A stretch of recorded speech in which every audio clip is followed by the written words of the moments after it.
আমার খবর। প্রাথমিক বিদ্যালয়ের সামনে তাজা বোমা পড়ে থাকতে দেখে আতঙ্ক ছড়ালো এলাকায়। ঘটনাটি সিউড়ির আবদাপুর প্রাথমিক বিদ্যালয়ের কাছে।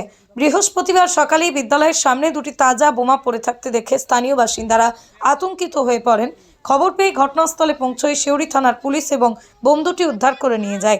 স্থানীয় সূত্রে জানা গেছে, বেশ কয়েকদিন আগে আজ যে জায়গায় বোমা উদ্ধার হয়েছে সেখান থেকেই প্রায় 1 কিলোমিটার দূরে আরও দুটি বোমা উদ্ধার হয়েছিল। ফের একই এলাকায় তাজা বোমা উদ্ধারের ঘটনায় স্বাভাবিকভাবে আতঙ্ক বেড়েছে স্কুল পড়ুয়াদের, অভিভাবকদের মধ্যে।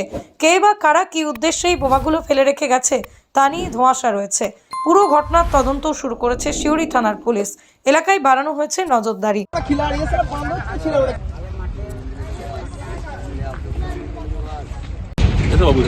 বলছি এখানে বোমা উদ্ধার হয়েছে সকালবেলা দুটো, ওই আমাদের আবদাপুর প্রাইমারি স্কুলের পাশেই, রাস্তার উপরেই গায়ে লাগা একবারে। বাচ্চারা যে রাস্তায় বেরোয় সে রাস্তার উপর থেকে পাওয়া গেছে দুটো বোমা। কটা? দুটো বোমা পাওয়া গেছে। পুলিশ তুলে নিয়ে গেল, শুনলাম পুলিশ রিকভারি করে নিয়ে গেল। গ্রাম আতঙ্কিত, গোটা পাড়া আতঙ্কিত। বলছি আর মানে কিছুদিন আগে এইখান থেকে আরো দুটো। হ্যাঁ, দুটো ওই আদিবাসী পাড়ার পাশে, ওটা জুতো ফ্যাক্টরি ওখানে। আবদাপুর প্রাইমারি স্কুলের সামনেই দুটো বোমা পাওয়া গেছে রাস্তার ধারে। স্কুলে যায় বাচ্চা ছেলেগুলো যায়, সেই বাচ্চা রাস্তার ধারে চলে গেছে দুটা।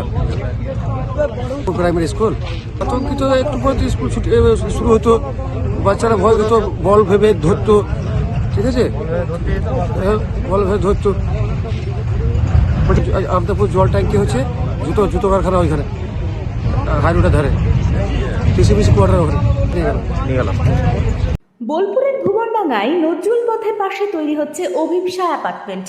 বোলপুর স্টেশন থেকে মাত্র 5 মিনিটে, বোলপুর কলেজ, স্কুল, স্বাস্থ্যকেন্দ্র থেকে মাত্র 4 মিনিটে, বোলপুর বাস স্ট্যান্ড এবং বিশ্বভারতী থেকে মাত্র 2 মিনিটেই পৌঁছে যাবেন অভিপ্সা অ্যাপার্টমেন্টে। রয়েছে নানান উন্নত মানের সুযোগ সুবিধা। অফিসের ঠিকানা Sanvi apartment 2, ground floor, Ramakrishna road, Bolpur. Booking করতে 70 যোগাযোগ করুন এই নম্বরে। দেখতে চোখ রাখুন আমাদের ফেসবুক ও ইউটিউব চ্যানেলে।